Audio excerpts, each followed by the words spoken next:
Good evening, everyone. I'm your host, comedian, magician, Danny Whitson. But it's all tricks aside, because tonight we're turning the paranormal into the normal. Join me as we explore the gray areas of reality. We're going to talk all things paranormal, UFOs, ghosts, cryptids, and aliens, and see how it's all connected.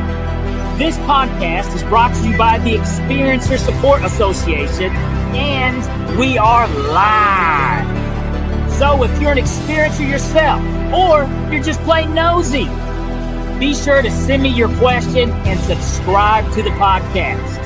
Now, get ready, because it's going to get deep.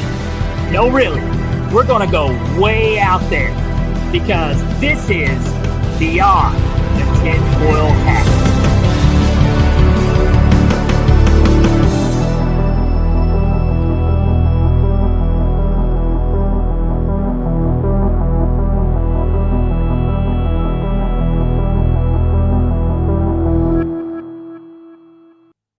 Welcome to Beyond the TinFoil Hat, and I'm your host, comedian, magician, Danny Whitson.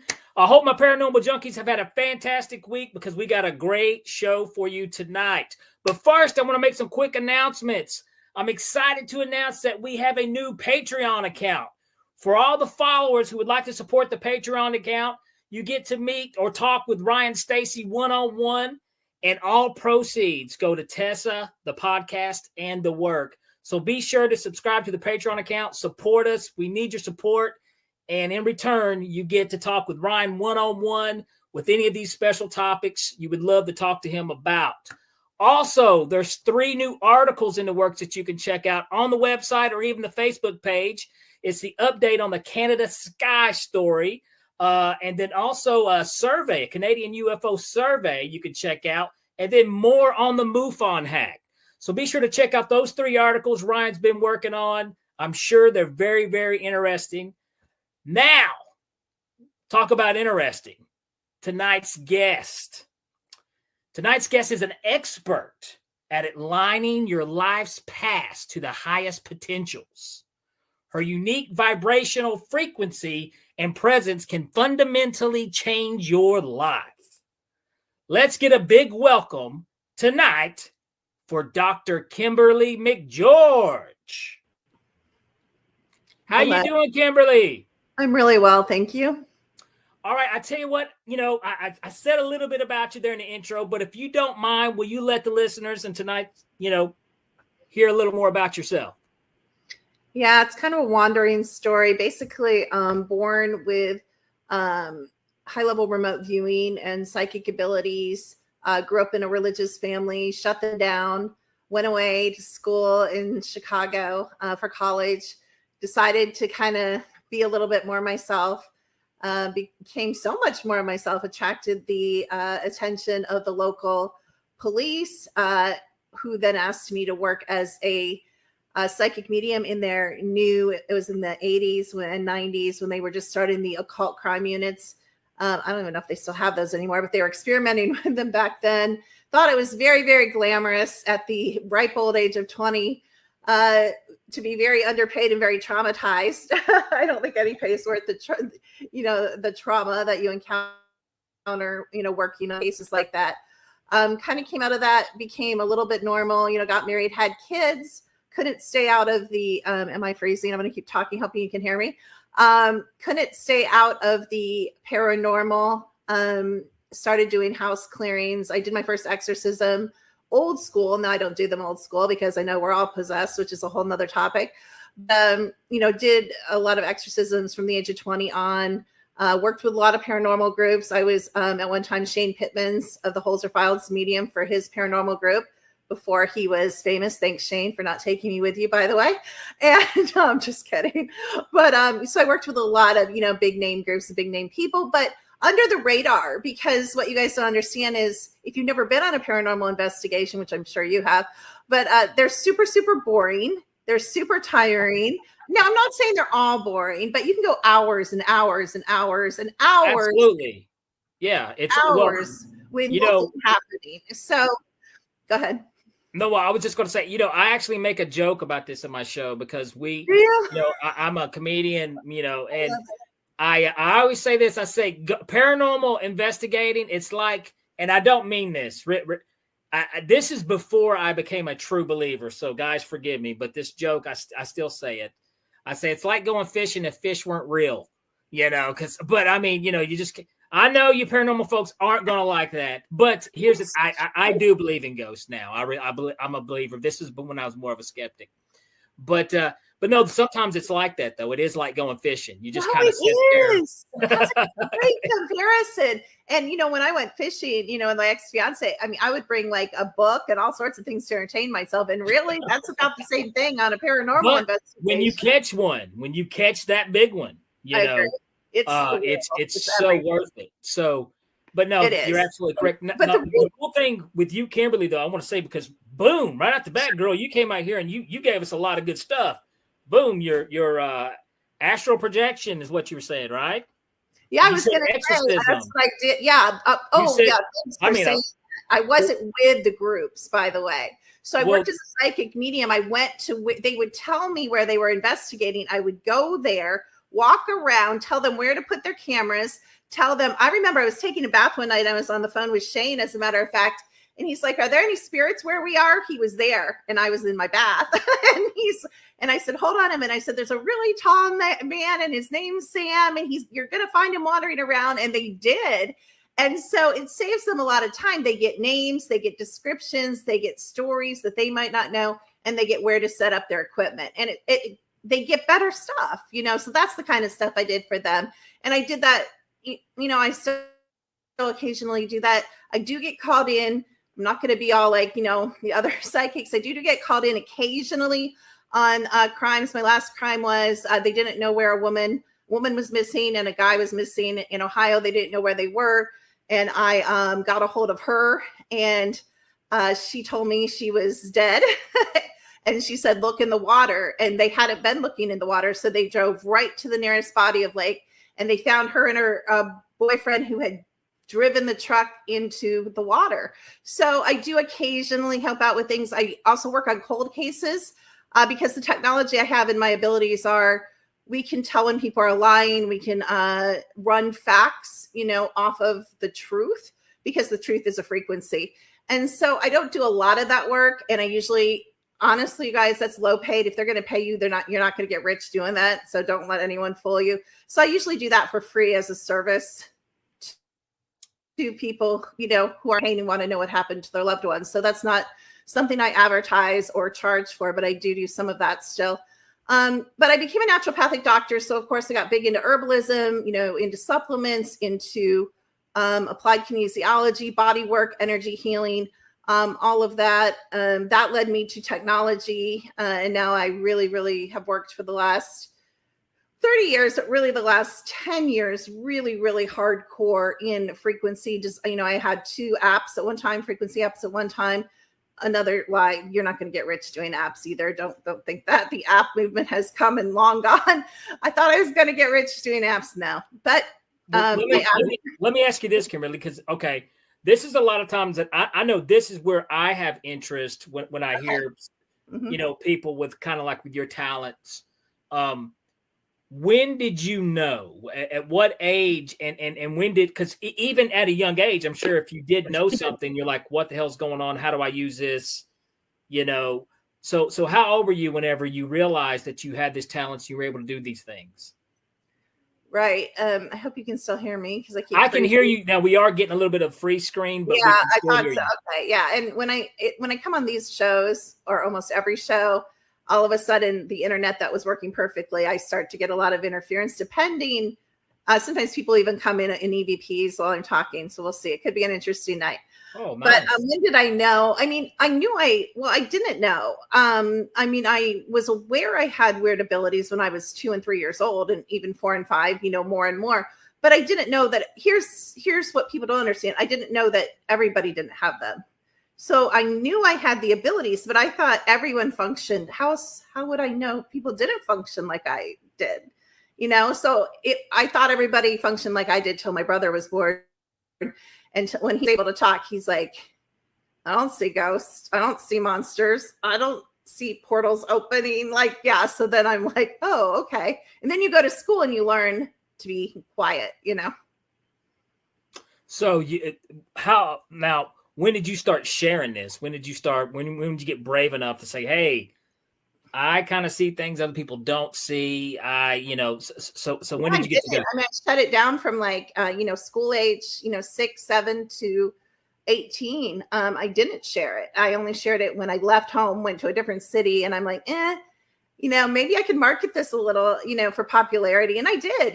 People want to know if their boyfriend's going to ask them to marry them. People want to know if they're going to pass a test or get a job or, and I was really, really accurate. And so that's when I'm like, oh, there's a cool side to this, Now, like I've always, because I think this is, actually, I just heard this today. So it's, I can't quote the exact person who said this, but he talked about like people who have had some type of trauma or something that's happened that also sometimes can trigger psychic abilities. So would you agree with that? Is not saying, not trying to go too deep in the area of that, but it's almost like people with near-death experiences sometimes will have these abilities to do what you do. I have a totally different theory, though, of why. So you guys are like looking at the trauma, which I would say is the effect. I believe the cause is a walk in, walk out. Okay. That's interesting. And I'm not saying 100% of the time because nothing's 100% of the time. But one thing I found, in the last 10 years researching in people's fields and running thousands of different people every year is what I even used to think about reality and consider myself an expert about. I have had to change my opinion based on evidence, based on how many people I see that show evidence of a walk in, walk out. Not only that, but also what we teach and think and have read about possession, I now believe is 95%. I hate to use the word wrong because it's so polarized, but let's say not true, which is the same thing. I don't think we understand. And even every day that I think I understand this reality, I see new evidence to show me I still have new things to learn about this reality. So we're always learning, we're always growing. But I think we all need to let completely go of some of the old paradigms because I think they are chaining us down as a collective and holding us back. If you don't understand where you are and who you are, and then you don't understand how we fit, how we got here, what this is, how we fit into all time, all space, how do we get what we want as a society or as an individual or as a family or, as anything? We don't. We're just all wandering around and around in these same really small circles, using as evidence the same text by the same people quoting the same names, and the names that you guys all quote, I'm not saying you guys generically, Tesla. If I hear Tesla one more time, might have to have assisted suicide. Like, that's such BS. The things that are attributed to Tesla existed millions of years before Tesla. Albert Einstein is a total, we now know, we've heard the, accusations, that he might have been a woman. I don't really care if you're a man or woman. That doesn't have any bearing. Hold up. Wait a minute. Wait. You haven't. Yeah. Research. Might have been a woman. Yes. You need to research that. It's fascinating. And I'm kind of swaying toward that side after I looked at the evidence. But it doesn't matter, really. No, it doesn't matter. I think that's interesting. Wow.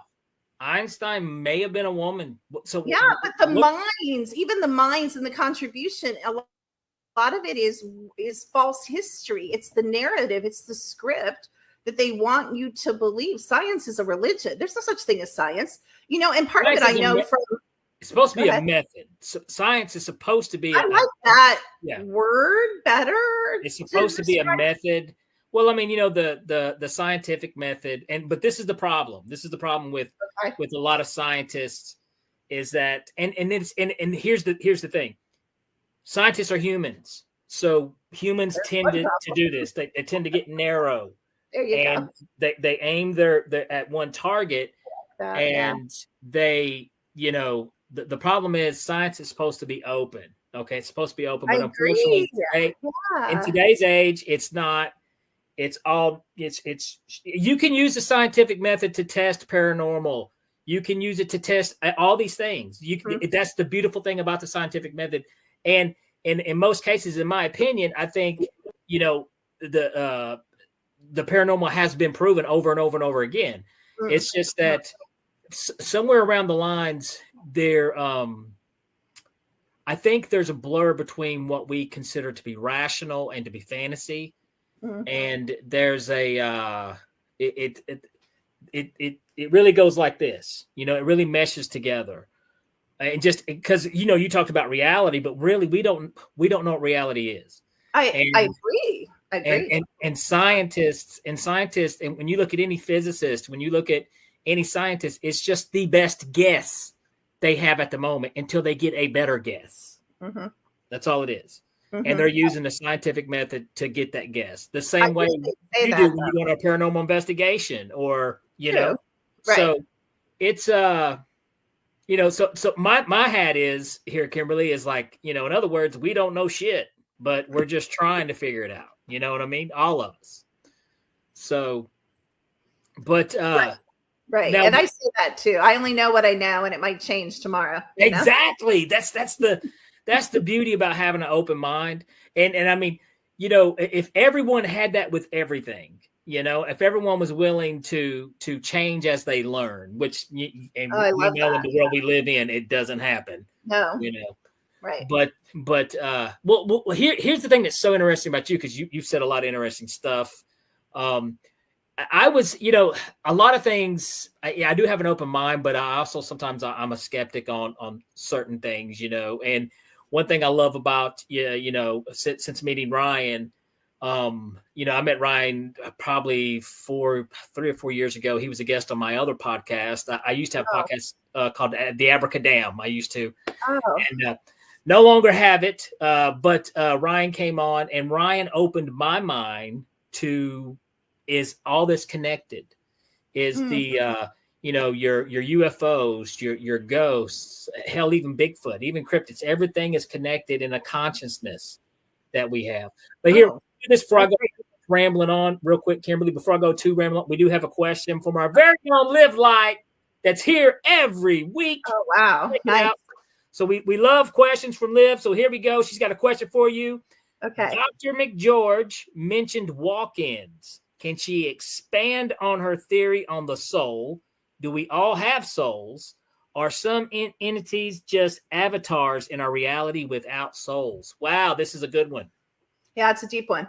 So I don't know if you have enough time for me to talk about my theory on souls. So we'll go to the second part, and we'll maybe get some of the first. But I have a book that I've written actually talking about the various type of, I call it fire creation. If you're an eternal soul, I have family that works in cloning and the transfer of human consciousness.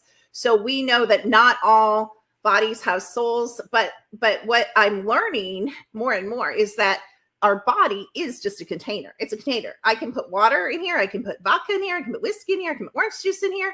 And I can, guess what? I can dump out the water and put orange juice. I can dump out the orange juice and put whiskey. And that is as permeable and easy as they access these avatars. So there's 4th, 5th, 6th, 7th, 8th, 9th, and up, 100th, whatever, dimensional beings, not just human discarnates, negative ETs, not even embodied beings, malevolent consciousness, what you guys might call demons, dark energies, created avatars like servitors. We can get really complicated.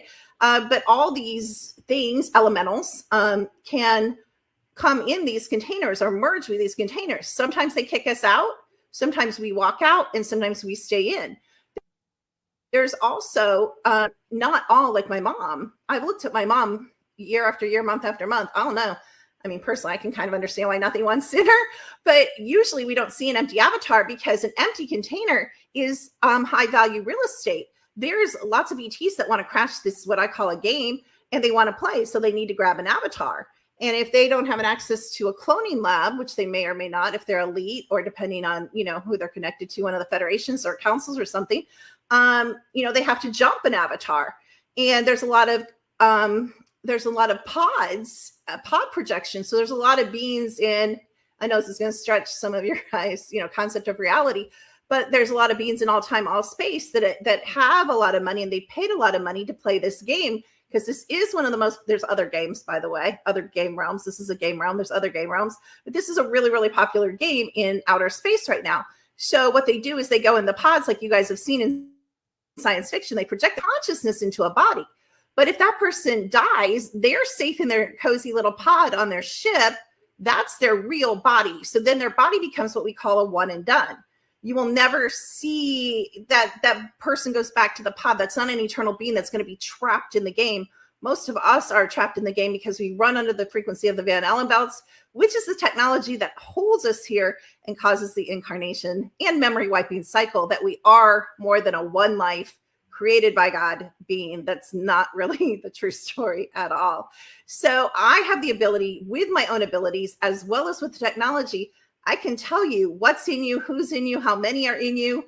I can tell you your star lineage, if you're a star seed, I can tell you what race, how many races. I can tell you dark, light, in between. I can tell you if you're walking in, walking out. A lot of times we see these dying out souls. We can tell even if you're getting ready to walk out.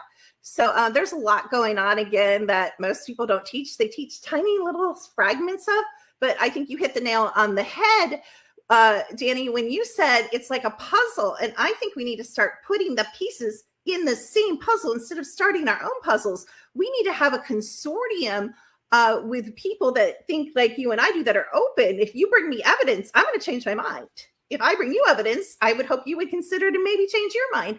And I wish we could get this bridge where we can start working together and sharing our research and sharing our pictures and our audio and our thoughts, and we can help humanity progress and all get on the same page. Sorry, that was a side rant.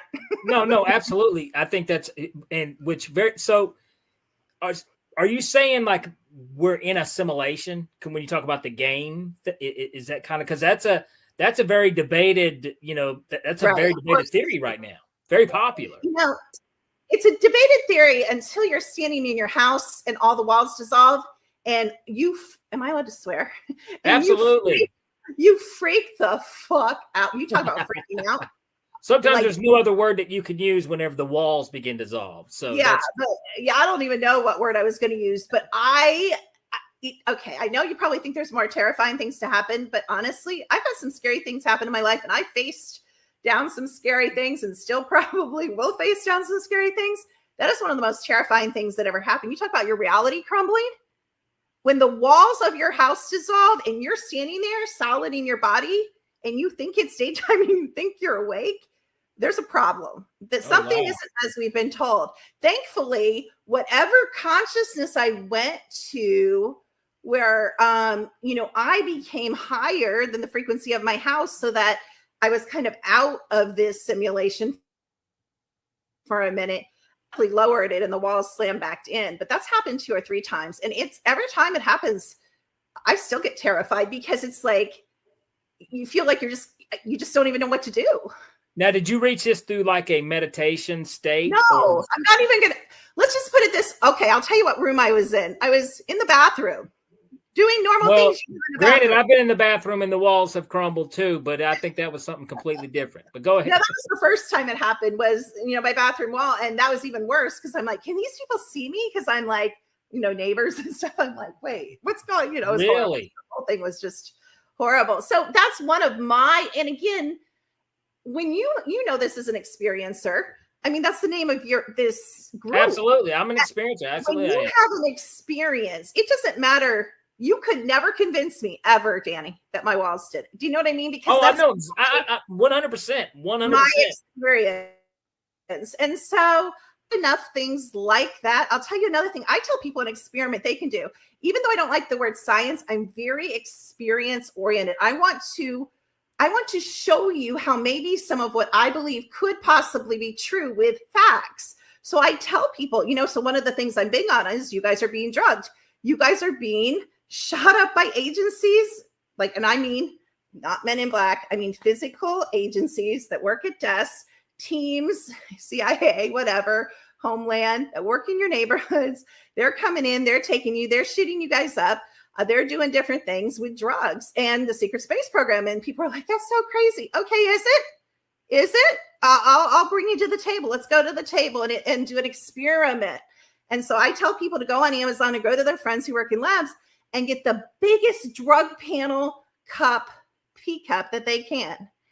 And I said, first thing, you promise me for 7 days, you get up, you hit the bathroom, and you pee in that cup, you're going to be calling me freaking out, and we're going to be starting to have real conversations, because I reverse engineer things. I discover these things myself. So I feel drugged. I feel drugged. I feel drugged. Screw it.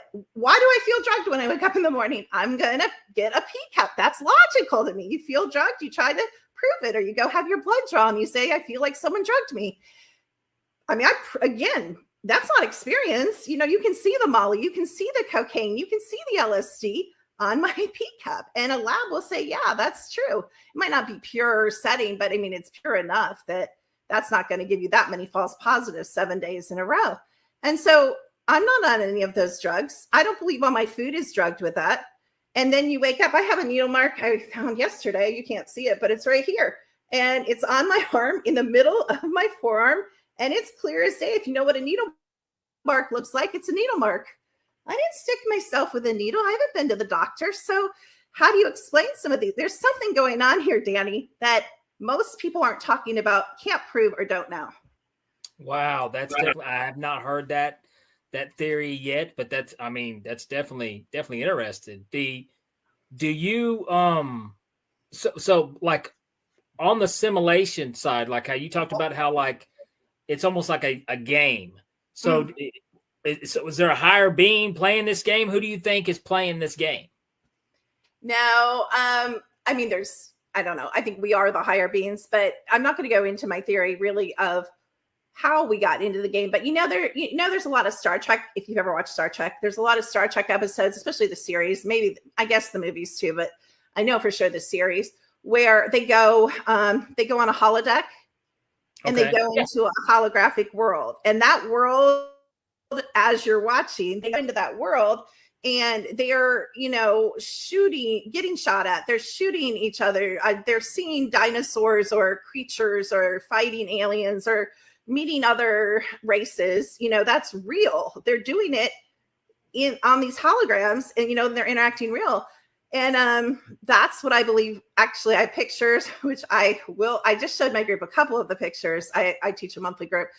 But I always say I'm saving my best evidence, because someday I'm going to be asked to speak at Contact in the Desert. Then I'm going to show you guys even though half the people there know exactly what I'm telling you, they just don't talk about it. But I'm going to show you my pictures of what we're on. I have pictures of the ship that we're on. I have pictures. So we're on a ship. This is kind of what's taking. I mean, I just thinking out loud, there's times I've even thought about, what if Earth is a ship, or what if, the moon, you've heard the theories about the moon is not really a moon. Yeah. Well, it's funny. I'll get to that in a minute. Go ahead.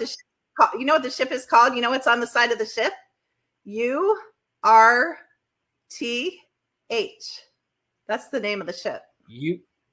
URTH. Earth. URTH. Oh. There we go. Yeah. Earth. It's the Earth ship. And the moon. Okay. I am promising you, I thought this. When I was 3 years old, one night I looked up at the moon and I'm like, that looks fake as fuck. Of course, I didn't know the word fuck, because I probably would have said it more back then if I knew it. But it really is. Like, if that doesn't look like, because it's a hologram. And I'm talking about the stereotypical beautiful, do you know what I mean? With the divots in it and the little star thing, the tan hologram that they put up, this full moon one, not the wolf moon or the strawberry moon or all that distorted, color stuff, blue moon. But all of it's hologram, because the moon, they've already shown us what the moon is. The moon is an old base. It looks exactly like the Death Star, and it's an active base. And guess what?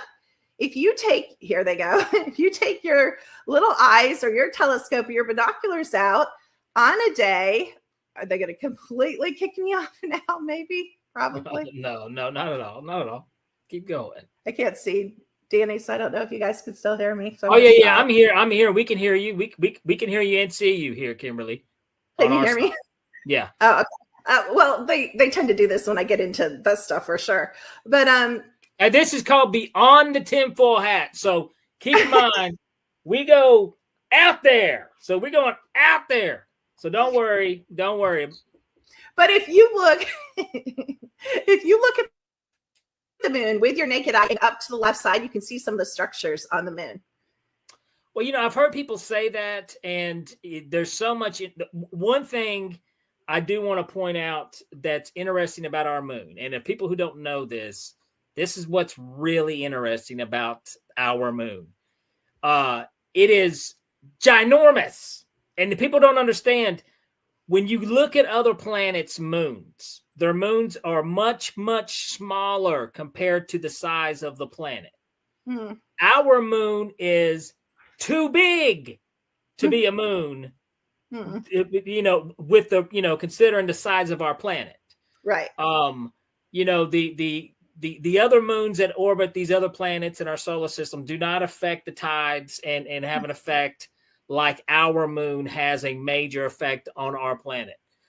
So there's a lot of, it's almost like, was this thing put here intentionally by another intelligence, or, there's more.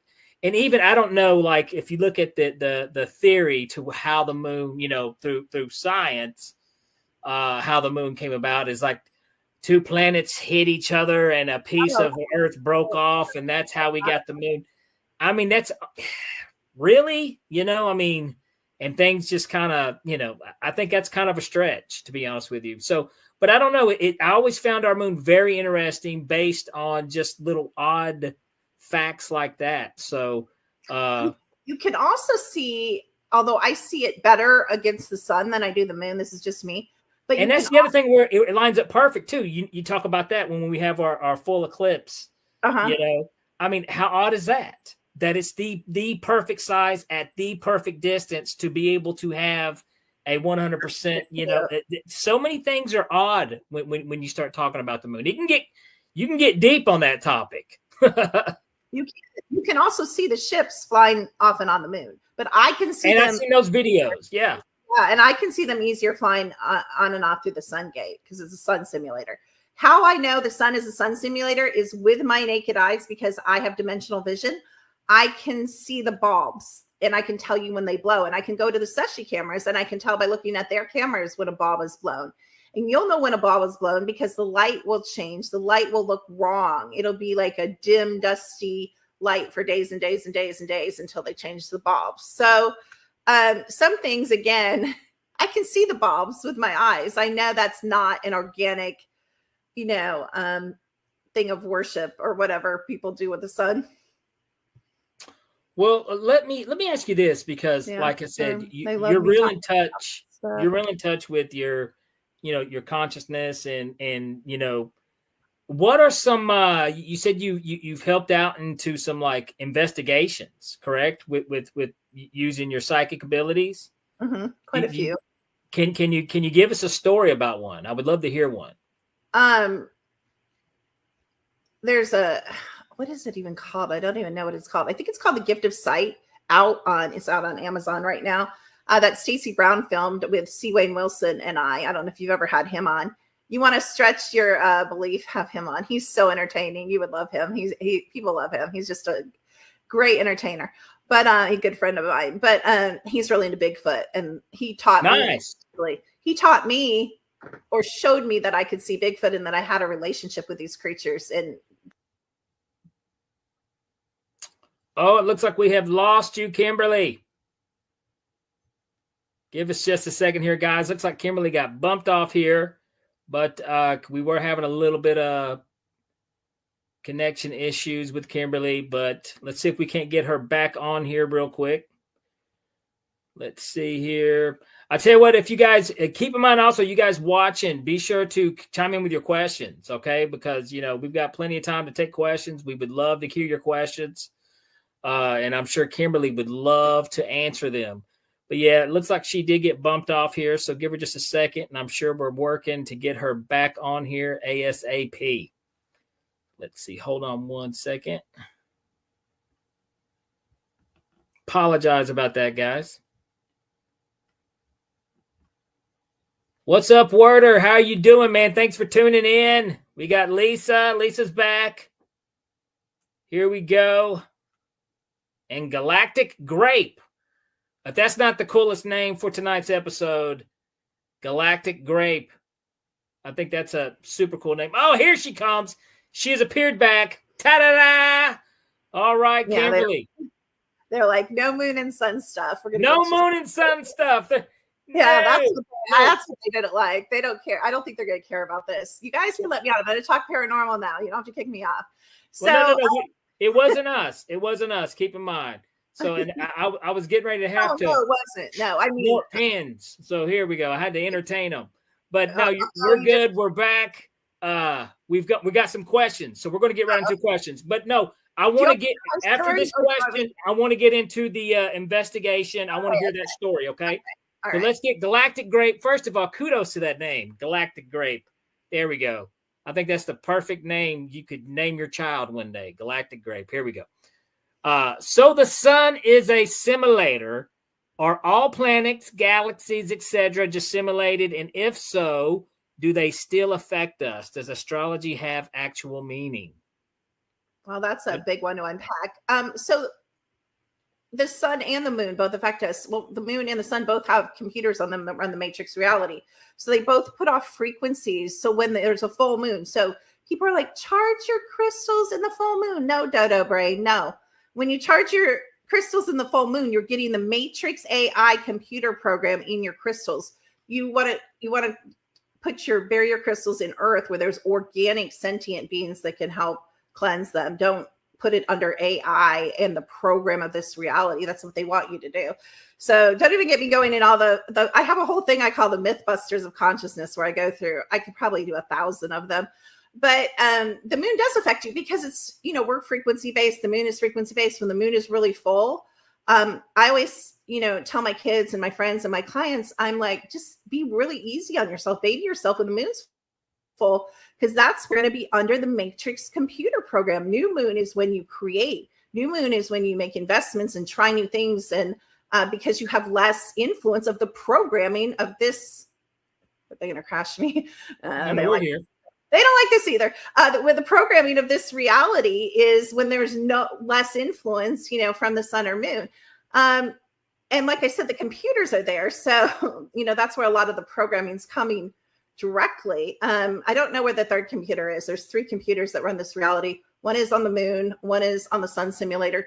Oh, and if you go to the Secchi cameras, Danny, SECCHI, and you look at one of the suns, I think it's usually the neon green sun, you can see the ship wings sitting on top of the sun simulator that the computer's on in that ship that runs our reality. So again, do people ever point out that there's like actual pictures of this stuff? I'm like the only one that I ever hear, does this stuff.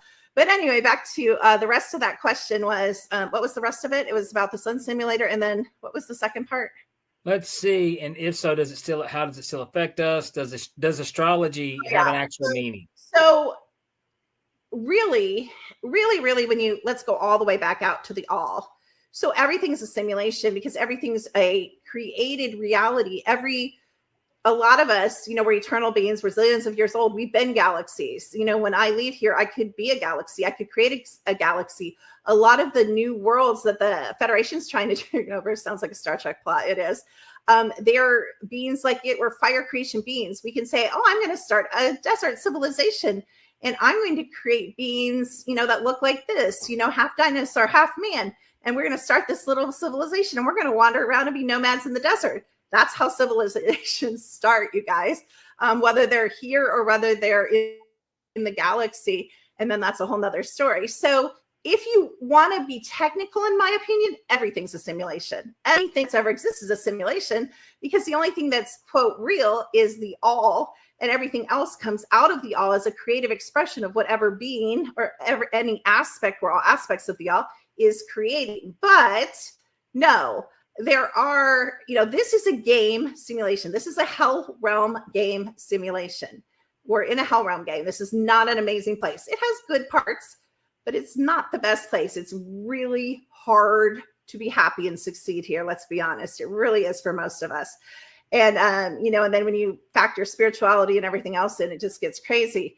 But other places are different. Venus, here we go.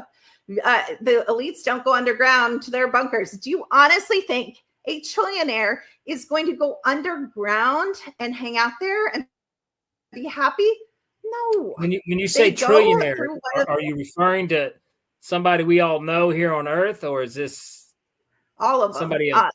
Name one, and they all go here. What I'm going to say next, they all go here. No, they go through one of the jump gates that they have access to, and they go to Venus. Venus is where the, I don't want to say certain names. I don't know how, whatever, but where the E people, E island people, that's where they go. That's where they go. You think they're killed? No, they go there. You think they die? No, they go there. Sometimes they're transferred into a younger body or clone body, and they keep living, or then they recycle them back here. So everything we know about reality, it to me is laughable, but we're inching closer to it being more found out and more accepted, Well, let's do this. We've got one more question here, and then we got to cut to a commercial break, but let's see if we can't get this one in real quick by Live Live. If our reality is a fake simulation and we're in a game, what is our purpose as individuals and as humanity? Why are we here? Well, it's individual. So I also have like 999 other aspects of myself right now, in other places, other realms, other timelines, other worlds, other bodies, other avatars, other consciousnesses doing multiple things. And so do you guys. Some people have one, and some people have, thousands. And so it's experience. So if you are a zillion, like I am, I'm first wave out of the all. Like I've done it all. I've been everything that you could even think of. I've lived it all. I've done it all. So they're like, hey, we created this really cool game. And it's really challenging because you're all wise, all powerful, superhuman, best of the best at everything, But guess what? Can you win this game? Because we memory wipe you, girl. We memory wipe. And me, what I said, oh, I'm so smart, so intelligent, so old, so powerful. Bring it on. I've played other realm games. So have you guys. Some of us came here to play the game. Different ones of us are here for different reasons. It's not what the Dolores canons say. It's not one thing. We're individual. We're here to be individuals and be fully individual in our experience as this aspect of consciousness that we're choosing to be. So I got trapped here. I came here to play a game, like I just told you, playing the game, Earth Hell Realm game. But guess what?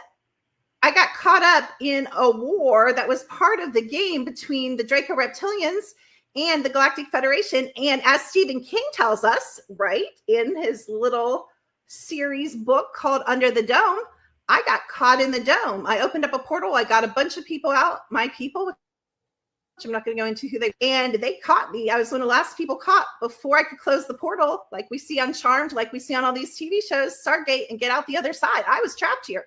Maybe you came here to wake up the humans so they know how to go ahead. What you're saying, Kimberly, is like each individual has their own purpose for being here. So we're not all here for the same reason. But I tell you what, guys, what we're going to do, we're going to be back right after these messages. We're going to talk to Kimberly about Bigfoot, exorcism, and some of the investigations that she's went on using her psychic abilities. Hang around. We'll be right back. Check out these messages. See you soon.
Have you ever wondered, or maybe just thought to yourself, if there were others just like you?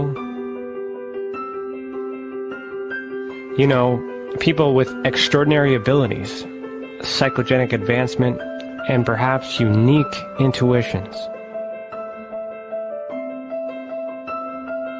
Maybe you just wondered if there were other people who experienced unimaginable, unexplained, or even unusual and paranormal events.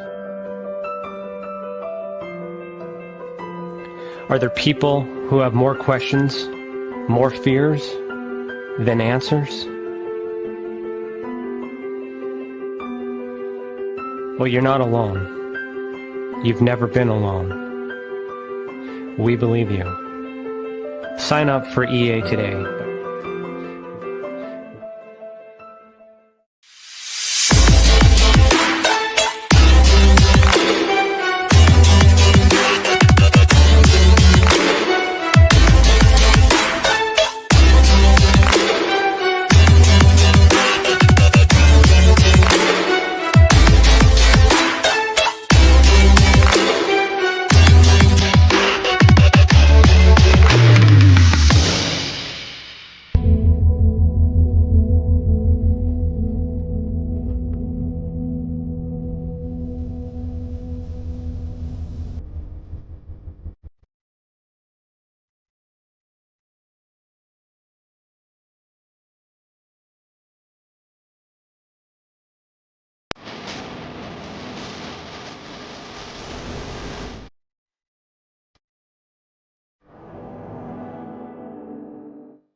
It's your business.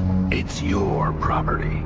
Your assets are worth protecting. Blacklight Investigative and Surveillance Services specializes in patrolling and inspecting residential or commercial property against fire, theft, vandalism, terrorism, and illegal activity. People and buildings are monitored to prevent crime. Keep your property, your people, and your assets safe from threat. Our elite staff are dual licensed private investigators and security guards. Blacklight Investigative and Surveillance Services. Go to blacklightiss.com.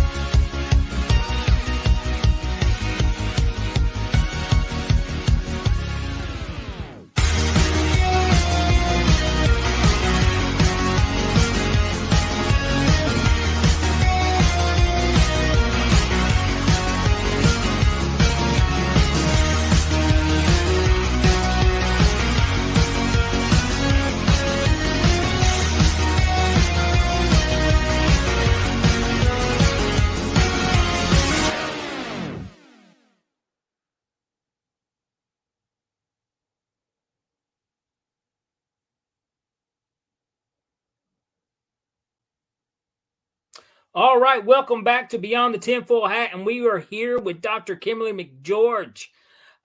Kimberly, I tell you what, fascinating conversations so far, some really way out there topics, which I'm loving it, and I know our viewers are loving it as well.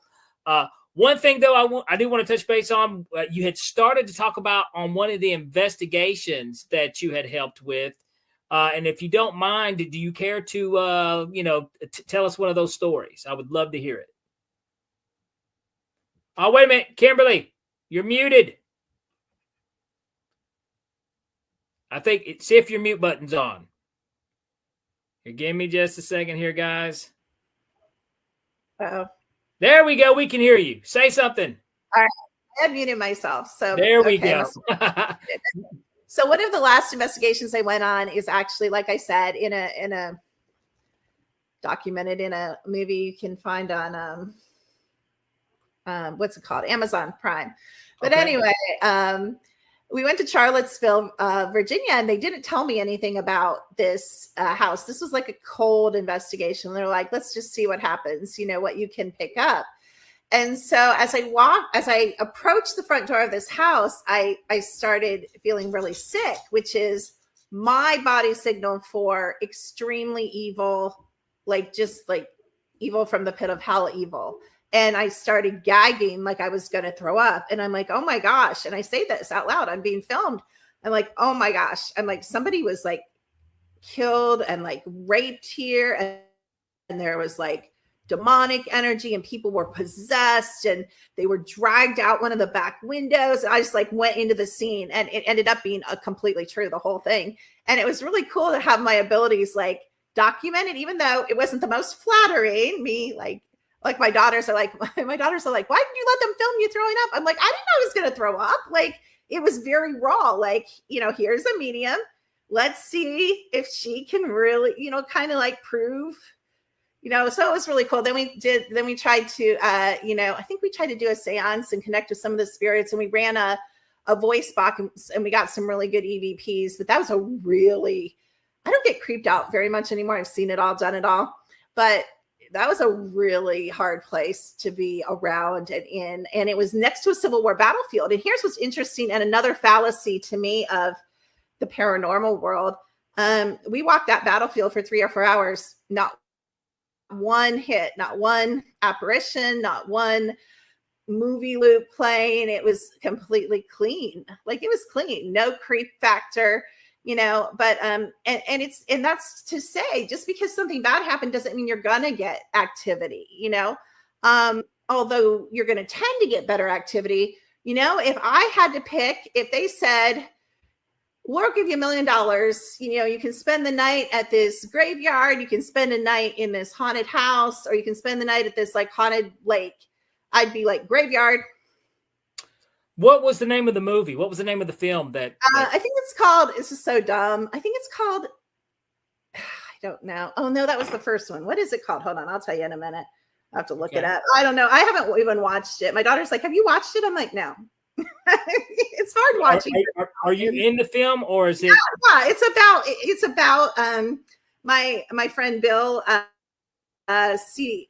Wilson, the guy, Bigfoot guy, and me, and we go on Bigfoot cryptid, we go on paranormal investigations, we go on this haunted bridge investigation. So we go on numerous investigations in this movie, and they're filmed through the whole thing. I'll tell you what it is in a minute. Hold on.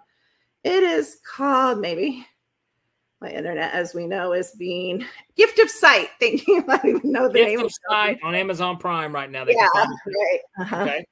Yeah. Gift of Sight. Cool deal. Definitely. Well, you guys definitely check that out. I'm going to check it out now. Gift of Sight. So this was like a paranormal investigation. Now, you had mentioned something about, did you ever help any like police, missing people, anything like that? Any stories there?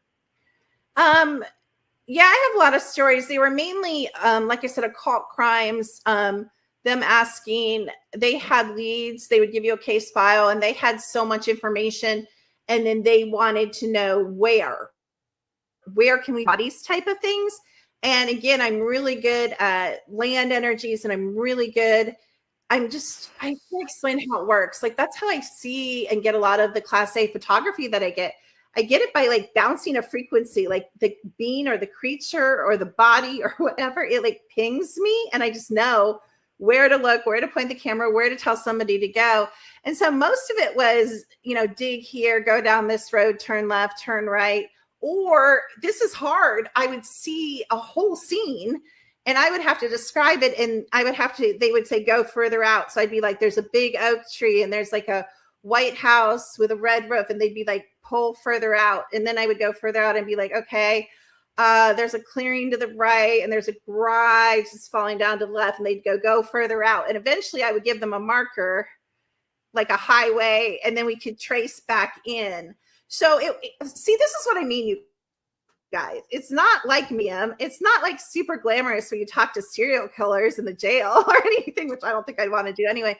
It was really practical, narrowing down, and then they would dig, and I wouldn't always be there. Sometimes I would, but a lot of times, again, it's remote. But I mean, they found animal bones in occult sites. They found, I hate to say, human bones in some pretty big, this is, Satan worship. And let's be honest, some of that stuff happens. And so there were some grisly things I was witness to, but it's not glamorous. It's really disgusting. So let me ask you this, is because I could only imagine, like, personally, I could never be a cop. I couldn't be a surgeon. I couldn't be anything, because I think it would give me like, post-traumatic stress of some sort. You know what I mean? I wouldn't want to see these things. And somebody, the same thing as like, who's using, their psychic abilities to investigate crime scenes and stuff. I could imagine that would be horrible, to see some of the things that you may see, Now, whenever you had these, is it like it's instead of like an ongoing stream video, is it kind of like photos? You get a picture here, a picture there. I'm very controlled in my remote viewing. If I were to look at somebody's past lives or timelines or all time, all space lives, then it's hard because it appears as thousands of movie screens. And then I pick a movie to watch. I zero in on, you want, the past life in Earth. Okay, I'll zero in. And then I pull it out. And it's like little tiny screens. I can't explain it. And then I pull them out and watch them. Or I immerse myself in them, kind of become a character in them. I can view them from the inside out or outside in, if that makes sense. Okay. It's hard to explain because I've done it since I was young. And since I was 3, I'm used to seeing gory things because when I was 3, I would remote view the police runs, the fire runs, and the ambulance runs, and I couldn't stop it. Now I have control, but then they would just when I heard the sirens, they would just take me to these runs, and you see some really grisly things that I still can't shake from back then, but you get a little numb to it too. Let's talk about this because I think this is interesting. When we talked about like how our human body is just kind of like a glass, and there's empty and there's people full of things. Those the people in this world, because we do know, good and evil are very real things, or maybe there's just, and I don't mean this in a depressing, dark way, but maybe good doesn't exist. Maybe good is just normal, and then there's evil. Do you get what I mean? But what makes people evil? What are they full of? What is their shell consumed of? Are they possessed? Are they? So let me take you into a different perspective for a second. So you go to Walmart and you buy Call of Duty 27 or whatever we're on, and you plug it in and you start shooting people and they start shooting you, and whatever you do in Call of Duty, I don't even know, or any game like that. Are you going to say these people are so evil? I'm so evil because I'm in this game and I'm killing people and they're killing me? No, it's a game. Yeah. And I almost got kicked off Coast to Coast for saying this. Richard went to commercials. I've been to Coast to Coast 3 times, and I love Richard, but he's very religious and I'm very not religious. So we have a little clash there. But he kicked me off because I went into this with him because he got really offended because I said, pull way back in all time, all space, right now, my full consciousness, this personality, this being is in other places and other times, playing other games, living other lives, being a man, being a woman, being an ET, being a horse, who knows, and, we're all running at the same time. This me actually has the least moral responsibility because this me, I 100%, I will put my life on this and the life of my children, life of my dogs that we're in a game simulation. That's how much evidence I've accumulated. I am firmly in belief of it. So yes, in the game, it matters. When you're playing Call of Duty and you're talking to your friends, you're like, you got to get this guy and we want the points and set off the bomb. Like you're in it, like it matters. And you're like, oh crap, we're dead. He said, she said, whatever. It matters. Like you're in it. But when you leave, die, whatever you want to call it, get out of that perspective and you look back. If you want to be a serial killer, be a serial killer. This is a game. Now, I'm not saying there's not consequences because this is a mirrored reality system. So if you choose to be a good character, just like in a game, the character is going to make choices and have things happen because they're a good character. If you play a bad character, you're also going to you could reap lethal injection. You could reap someone killing you in revenge. I'm not saying there's not consequences. I'm not stupid. But I am also